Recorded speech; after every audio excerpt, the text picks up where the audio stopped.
और एक शादी ने बिहार की सियासत बदल दी है। इस वक्त आरजेडी में, जेडीयू में, बिहार बीजेपी में सबसे ज्यादा मुंगेर की बात हो रही है, क्योंकि बिहार का पहला बाहुबली अशोक महतो सियासत में एंट्री कर रहा है और आशीर्वाद लालू यादव खुद दे रहे हैं।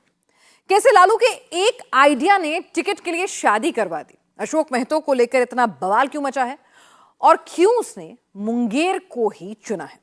बिहार में यह नया एक्सपेरिमेंट क्या शुरू हुआ है, समझिए एक एक डिटेल के साथ अगली रिपोर्ट में। चुनाव से ठीक पहले बिहार में एक शादी सबसे बड़ी हेडलाइन बन गई। इस शादी में दूल्हा 55 साल का है और दुल्हन की उम्र 40 साल है। ये शादी उम्र की वजह से सुर्खियों में नहीं, बल्कि इस शादी में दूल्हा बिहार का पहला बाहुबली है और शादी का मकसद अपने नाम से अपनी पत्नी को चुनाव में उतारना है। गले में फूलों की माला, सिर पर टोपी, दूल्हे जैसा गेटअप में दिख रहा ये शख्स है बिहार का सबसे बड़ा डॉन अशोक महतो। इसके खौफ की कहानी को सुनकर बिहार की पीढ़ियां बड़ी हुई है। 1990 के दशक में पूरा बिहार इसका नाम सुनकर कांपता था। ऐसा कोई केस नहीं है जो अशोक महतो पर न लगा हो। डकैती, हत्या, नरसंहार, जेल ब्रेक, लूट जैसे दर्जनों केस में ये जेल में बंद था। अशोक महतो करीब 17 साल बाद 2023 में जेल से रिहा हुआ। जेल से बाहर निकलते ही संसद में पहुंचने के लिए सियासी रास्ता पकड़ लिया, लेकिन जनप्रतिनिधि अधिनियम 1951 की धारा 8(1) इसके आड़े आ गई, जिसमें सजा पूरी होने के 6 साल बाद ही चुनाव लड़ा जा सकता है। इसके बाद अशोक महतो अपनी पत्नी को चुनाव लड़वाकर पावर हासिल करने की कोशिश में जुट गया।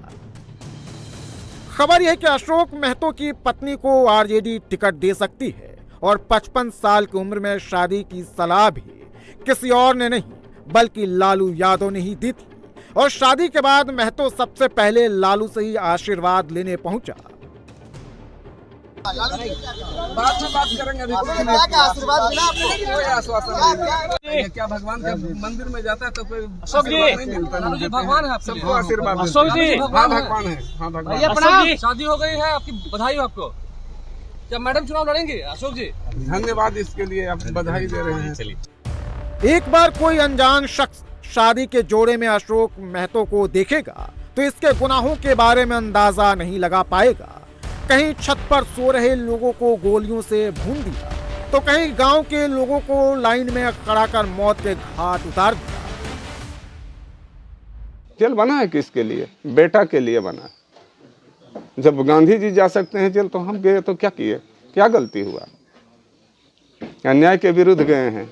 जो शख्स खुद की जेल यात्रा की तुलना महात्मा गांधी की जेल यात्रा से कर रहा है, उसकी क्राइम कुंडली को भी जान लीजिए।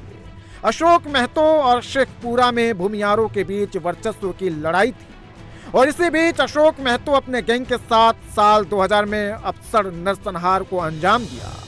11 मई रात 11 बजे महतो के गैंग ने नुन्नू लाल सिंह के परिवार को घेर लिया। छत पर 15 लोग सो रहे थे, इसमें बच्चे से लेकर 50 साल के बुजुर्ग तक थे। 8 मिनट में 300 राउंड से अधिक फायरिंग की गई। गोली से जो लोग बच गए उन्हें तलवार से काट दिया गया। जब सूरज निकला तो छत पर 11 लाशें मिली। बिहार में उस समय आरजेडी की सरकार थी और जातिवाद चरम पर था और महतो ने वर्चस्व की लड़ाई को जाति की लड़ाई का रंग दे दिया। अब उसके निशाने पर सिर्फ अगड़ी जाति के राजपूत और भूमियार थे। अफसर नरसंहार को अंजाम देने के बाद अशोक महतो पकड़ा गया और उसे नवादा जेल में कैद कर दिया गया। जेल में बैठकर ही उसने जेल ब्रेक कांड की साजिश रची। 23 दिसंबर 2001 को 20 गुंडे अशोक महतो को फल और मिठाई देने पहुंचे और नवादा जेल पर हमला कर दिए। महतो और उसके साथियों ने वहां तैनात जेल पुलिस शशि भूषण शर्मा की राइफल छीनी और फिर गोली मारकर हत्या कर दी। अशोक महतो अपने साथ 8 कैदियों को लेकर भाग रहा था, तभी पुलिस ने घेर लिया और मुठभेड़ में उसके 3 साथी मौके पर ही मार गिराए गए। लेकिन पुलिस अशोक महतो के क्राइम पर लगाम नहीं लगा पाई। 2 साल की शांति के बाद एक बार फिर नवादा अशोक महतो के गैंग की गोलियों से थर्रा गया। नवादा के महदीपुर झरमौर में सुबह सुबह एक गाड़ी पर फायरिंग शुरू हुई। इस गाड़ी में वरसिलीगंज की विधायक अरुणा देवी के पिता थे, जिनकी मौत हो गई। इस हत्याकांड का भी तार अफसरगढ़ नरसंहार से जुड़ा, क्योंकि अरुणा देवी के पिता अशोक महतो के खिलाफ आवाज उठाए थे, इसलिए वो महतो के निशाने पर थे।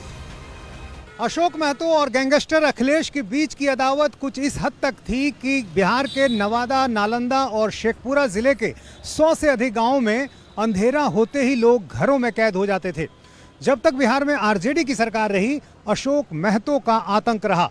2006 में पुलिस ने उसे धर दबोचा, तभी से वो भागलपुर जेल में बंद था। समय बीतता जा रहा था, लेकिन अशोक महतो का आतंक खत्म नहीं हो रहा था। 9 सितंबर 2005 को बेगूसराय से तत्कालीन सांसद राजू सिंह की हत्या कर दी गई। हत्या शाम 7 बजे शेखपुरा कांग्रेस पार्टी दफ्तर में उस समय की गई, जब वो स्थानीय लोगों से मिल रहे थे। अशोक महतो समेत 12 लोगों पर हत्या का आरोप लगा, लेकिन सबूत के अभाव में सभी बरी कर दिए गए। शेखपुरा में अशोक महतो ही खुद सरकार बन गया। जो कह देता था वही पत्थर की लकीर बन जाती थी, और जो उसकी बात नहीं मानता था उसकी आवाज हमेशा के लिए बंद कर दी जाती थी। इसकी गवाही देता है शेखपुरा का मणिपुर गांव में हुआ नरसंहार। 21 मई 2006 मणिपुर गांव में 7 लोगों को एक घर में गोलियों से भूनकर हत्या कर दी गई। इस गोलीकांड में महिलाएं और बच्चों की भी जान गई थी। कहा जाता है कि अशोक महतो ने पुलिस मुठभेड़ में अपने गुर्गों के मारे जाने का बदला लिया था। महतो को शक था कि मणिपुर गांव के लोगों ने ही पुलिस को जानकारी दी थी, जिसके कारण उसके साथी एनकाउंटर में मारे गए थे। इसके अलावा अशोक महतो पर तत्कालीन विधायक रणधीर कुमार की हत्या की कोशिश का भी आरोप लगा। फिलहाल अशोक महतो 17 साल बाद जेल से बाहर निकल चुका है और अब चुनाव लड़ना चाहता है, लेकिन उसकी आपराधिक छवि रोड़ा बन रही है। यही कारण है कि खरमास में ही अशोक महतो ने दिल्ली की रहने वाली अनीता से आनंद फानन में पटना के करौटा में मां जगदम्बा मंदिर में शादी कर ली। अशोक महतो अपनी पत्नी को मुंगेर से चुनाव लड़ाना चाहता है, जहां से जेडीयू के लल्लन सिंह सांसद हैं। लेकिन सवाल यह है कि डॉन की बीवी को लालू तेजस्वी टिकट देंगे। अब शादी और चुनाव लड़वाने का आइडिया कहां से आया, ये भी जान लीजिए। 2011 में सिवान के दौरौंदा से जेडीयू विधायक जगमातो देवी का निधन हो गया। निधन के बाद उनके बेटे अजय सिंह नीतीश कुमार के पास उपचुनाव का टिकट लेने के लिए पहुंचे, लेकिन नीतीश कुमार ने टिकट देने से इनकार कर दिया, ये कहकर कि आपके खिलाफ आपराधिक मामले हैं। लेकिन साथ ही साथ ये वादा भी किया कि वो उनकी पत्नी को टिकट दे सकते हैं। इसके बाद अजय सिंह ने पितृपक्ष में कविता सिंह से शादी की और फिर नीतीश कुमार के पास टिकट लेने के लिए पहुंचे। नीतीश कुमार ने टिकट दे दिया और उपचुनाव में उनकी जीत भी हो गई। इसके बाद 2019 में सिवान में लोकसभा चुनाव में शहाबुद्दीन की पत्नी हिना शहाब को पराजित कर वो सांसद भी बन गई। अशोक महतो यही दांव आजमा रहे हैं। अशोक महतो का सियासी टारगेट लल्लन सिंह है। वो लल्लन सिंह को हराने के लिए सारे गठजोड़ कर रहा है। जेडीयू और बीजेपी से तो उसको टिकट मिलेगा नहीं, ये बात वो जानता भी है। इसलिए ऐसे द्वार पर दस्तक दी जहां से टिकट भी मिले और वोट बैंक भी। पटना में जिस वक्त आरजेडी के संसदीय दल की बैठक हुई, ठीक उसी समय लालू से मिलने पत्नी के साथ अशोक महतो भी पहुंचा। ये महज इत्तेफाक नहीं हो सकता है। लालू के टारगेट पर बीजेपी है। लालू के लिए यह चुनाव पर्सनल हो गया है और अशोक महतो जीत के लिए शाम दाम दंड भेद हर दांव आजमा रहा है। मुंगेर में मुकाबला अशोक महतो बनाम लल्लन सिंह हो सकता है। फर्क इतना होगा कि पोस्टर में अशोक की पत्नी अनीता का नाम होगा। लल्लन सिंह के खिलाफ अशोक महतो भूमियार बनाम महापिछड़ा वाली रणनीति अपना रहा है। 2008 में नए परिसीमन के बाद मुंगेर लोकसभा सीट पर भूमियारों का दबदबा भी बढ़ा है और महतो वोट बैंक 6.8% है।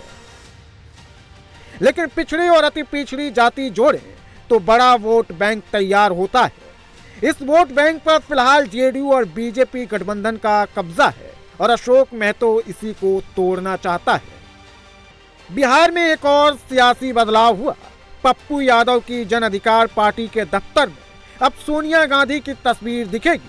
कांग्रेस का झंडा लहराएगा, क्योंकि पप्पू यादव की पार्टी का विलय कांग्रेस में हो गया है और कांग्रेस उन्हें मधेपुरा से चुनावी मैदान में उतार सकती है। प्रयास ही न करूँगा, मेरे पास न ईवीएम है न कुछ है, लेकिन जनता है और जनता चाहती है बीजेपी को रोकना। मैं जनता की आवाज़ के साथ हूँ। मेरे लिए राहुल गांधी जी, सोनिया जी, खड़गे जी और विशेष तौर पर प्रियंका जी ने जिस तरीके से हमें हिम्मत दी है, ये मेरे लिए काफ़ी, और राहुल जी का ब्लेसिंग, ये काफ़ी, इससे ज़्यादा मुझे किसी चीज़ की ज़रूरत नहीं। हालांकि इससे पहले लालू और तेजस्वी से भी पप्पू यादव ने मुलाकात की, लेकिन शायद वहां बात नहीं बन पाई। पप्पू यादव की पत्नी रंजीता रंजन बिहार में कांग्रेस की दिग्गज नेता हैं। सुपौल से लोकसभा सांसद रह चुकी हैं, फिलहाल राज्यसभा सांसद, और अब दोनों बिहार में पंजा को मजबूत करेंगे।